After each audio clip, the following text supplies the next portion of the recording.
Hello friends, welcome back to my channel. അപ്പോൾ ഇന്ന് ഞാനൊരു പ്രോൺസ് ബിരിയാണിയുടെ റെസിപ്പി ആയിട്ടാണ് കേട്ടോ വന്നിട്ടുള്ളത്. അപ്പോൾ അതിന് വേണ്ടിയിട്ട് നമുക്ക് ഒരു 2 ഒണിയൻ വേണം, പിന്നെ ഒരു 1.5 ടു 2 വരെയുള്ള ടൊമാറ്റോ വേണം. ഞാൻ ഇവിടെ കുറച്ച് ഉണ്ടാക്കുന്നുള്ളൂ, അതുകൊണ്ട് ഞാൻ ഒന്നേ എടുത്തിട്ടുള്ളൂ. പിന്നെ ജിഞ്ചർ, ഗാർലിക്, ചില്ലി എന്നിവ ഒന്ന് മിക്സിയിലിട്ടിട്ട് ജസ്റ്റ് ഒന്ന് ക്രഷ് ചെയ്ത് കൊണ്ടുവരാം. പിന്നെ ഈ ക്ലീൻ ചെയ്ത പ്രോൺസിലേക്ക് ഒരു ടീസ്പൂൺ മുളക് പൊടി, 1/2 ടീസ്പൂൺ മല്ലിപ്പൊടി, 1/4 ടീസ്പൂൺ മഞ്ഞൾപ്പൊടി എന്നിവ ചേർത്തിട്ട് മാരിനേറ്റ് ചെയ്ത് വെക്കാം. പിന്നെ ഇത് ഞാൻ തിളപ്പിച്ച് ഊറ്റിയെടുക്കുകയാണ് ചോറ് ചെയ്യുന്നത്. അതുകൊണ്ട് തന്നെ കുറച്ചധികം വെള്ളം വെച്ചിട്ട് അതിലേക്ക് പട്ട, പൂവ്, ബേ ലീവ്സ്, കുറച്ച് ഉപ്പ്, അതുപോലെ തന്നെ ഏലക്കായ, ഓയിൽ ചേർത്തിട്ട് നല്ലോണം ഇളക്കി തിളപ്പിക്കാൻ വെക്കാം. തിളച്ചതിന് ശേഷം നമ്മൾക്ക് അരി ചേർത്ത് കൊടുക്കാം. അരി നന്നായിട്ട് വേവിച്ചിട്ട് ഊറ്റിയെടുത്തിട്ട് മാറ്റി വെക്കാം. പിന്നെ ഒരു പാനിലേക്ക് ഓയിൽ ഒഴിച്ച് കൊടുത്തിട്ട് അതിലേക്ക് നമ്മൾ മാരിനേറ്റ് ചെയ്ത് വെച്ചിട്ടുള്ള പ്രോൺസ് ചേർത്ത് കൊടുക്കുക. എന്നിട്ടൊന്ന് പൊരിച്ചിട്ട് നല്ലോണം നെരിയണമെന്നില്ല, ജസ്റ്റ് ഒന്ന് ചെറുതായിട്ടൊന്ന് കളർ ചേഞ്ചായി വന്നാലും നമുക്ക് കോരിയെടുക്കാം. എന്നിട്ട് അതേ ഓയിലിലേക്ക് തന്നെ നമ്മൾ അരിഞ്ഞ് വെച്ചിട്ടുള്ള ഓണിയൻ ചേർത്ത് കൊടുക്കാം. എന്നിട്ട് നന്നായി ഇളക്കിയിട്ട് ഒന്ന് ചെറുതായിട്ട് ഒന്ന് വാടുന്ന വരെ ഒന്ന് ഇളക്കുക. അതിനുശേഷം നമ്മൾ ക്രഷ് ചെയ്ത് വെച്ചിട്ടുണ്ടായിരുന്ന ജിഞ്ചർ ഗാർലിക് പേസ്റ്റ് ചേർത്ത് കൊടുക്കാം.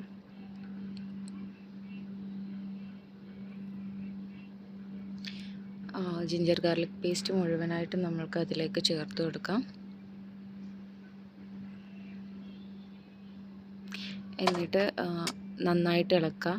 ജിഞ്ചർ ഗാർലിക് പേസ്റ്റിൻ്റെ ഒക്കെ ഒരു പച്ചമണം പോകുന്ന വരെ നമുക്ക് വെയിറ്റ് ചെയ്യാം. ഒന്ന് അടച്ച് വെച്ചിട്ട് വേവിക്കാം. ഇനി തുറന്നിട്ട് ഒന്ന് നന്നായിട്ട് ഇടയ്ക്കിടയ്ക്ക് ഒന്ന് ഇളക്കി കൊടുക്കുക, അല്ലെങ്കിൽ ഉള്ളി അടിയിൽ പിടിക്കാൻ സാധ്യതയുണ്ട്. അപ്പോൾ ഉള്ളി നല്ലോണം വാടി കഴിഞ്ഞു എന്ന് തോന്നിയാൽ നമുക്ക് ഇതിലേക്ക് ടൊമാറ്റോ ചേർത്ത് കൊടുക്കാം. ടൊമാറ്റോ ചേർത്തിട്ട് ഇതുപോലെ തന്നെ നന്നായിട്ട് ഇളക്കുക. ടൊമാറ്റോ ഒന്ന് വാടി വരുന്നവരെ ഇളക്കുക.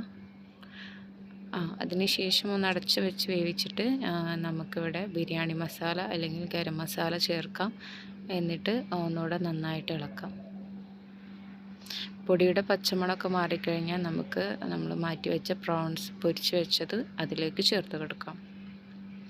എന്നിട്ട് നന്നായിട്ട് മസാലയൊക്കെ പ്രോൺസിലേക്ക് പിടിക്കുന്ന തരത്തിൽ നമുക്ക് നന്നായിട്ടൊന്ന് മിക്സ് ചെയ്യാം. ഇനി അതിലേക്ക് ഞാൻ കുറച്ച് ലെമൺ ജ്യൂസ് ചേർക്കുന്നുണ്ട്. ലെമൺ ജ്യൂസ് ചേർത്തിട്ട് നന്നായിട്ട് ഇളക്കുക. മസാല എല്ലാം ഒന്ന് മിക്സ് ആവുന്നവരെ ഇളക്കിയിട്ടൊന്ന് അടിച്ച് വെച്ചിട്ട് വേവിക്കാം. ഇടയ്ക്ക് അതുപോലെ തന്നെ ഒന്ന് അടുപ്പ് തുറന്ന് അപ്പോൾ എല്ലാം ഓക്കെയാണെന്ന് തോന്നി. ഇനി നമുക്ക് മാറ്റി വെച്ചിട്ടുള്ള വേവിച്ച് വെച്ചിട്ടുള്ള ചോറ് അതിലേക്ക് ചേർത്ത് കൊടുക്കാം. ഇങ്ങനെ മുഴുവനായിട്ട് ചേർത്ത് കൊടുക്കുക. എന്തെങ്കിലും കട്ട പിടിച്ചിട്ടുണ്ടെങ്കിൽ അതൊക്കെ ഒന്ന് ഉടച്ചിട്ട് നന്നായിട്ട് എല്ലാം ഒന്ന് ലെവലാക്കി വെച്ചിട്ട് നമുക്ക് ഇതിലേക്ക് കുറച്ച് നെയ്യ് ചേർത്ത് കൊടുക്കാം. നമുക്ക് എത്രയാണോ ആവശ്യം അതിനനുസരിച്ച് നെയ്യ് ചേർത്ത് കൊടുക്കാം. അതുപോലെ തന്നെ കുറച്ച് ഗരം മസാല ഞാൻ മുകളിൽ സ്പ്രെഡ് ചെയ്യുന്നുണ്ട്. എന്നിട്ട് അടച്ച് വെച്ചിട്ട് ദമ്മിടാം. ഇപ്പോൾ ഏകദേശം ഒരു 10-20 മിനിറ്റ് ആയിട്ടുണ്ട്. പാവി വരുന്നുണ്ട്, കണ്ടോ? അപ്പോൾ ഏകദേശം ആയിട്ടുണ്ട്. ഇനി നമുക്ക് വിളമ്പാം. നമുക്കിത് നന്നായിട്ട് ഒന്ന് മിക്സ് ചെയ്തിട്ട് വിളമ്പാം. മസാല ഒക്കെ അടിയിലാണല്ലോ, അപ്പോൾ ഇത് ഞാൻ നന്നായിട്ട് മിക്സ് ചെയ്യുന്നുണ്ട്. അപ്പം അടിപൊളിയാണ്. എല്ലാവരും ഒന്ന് ട്രൈ ചെയ്ത് നോക്കുക. ഫീഡ്ബാക്ക് കമൻറ്റിൽ അറിയിക്കാം. സബ്സ്ക്രൈബ് ചെയ്യുക. Thank you.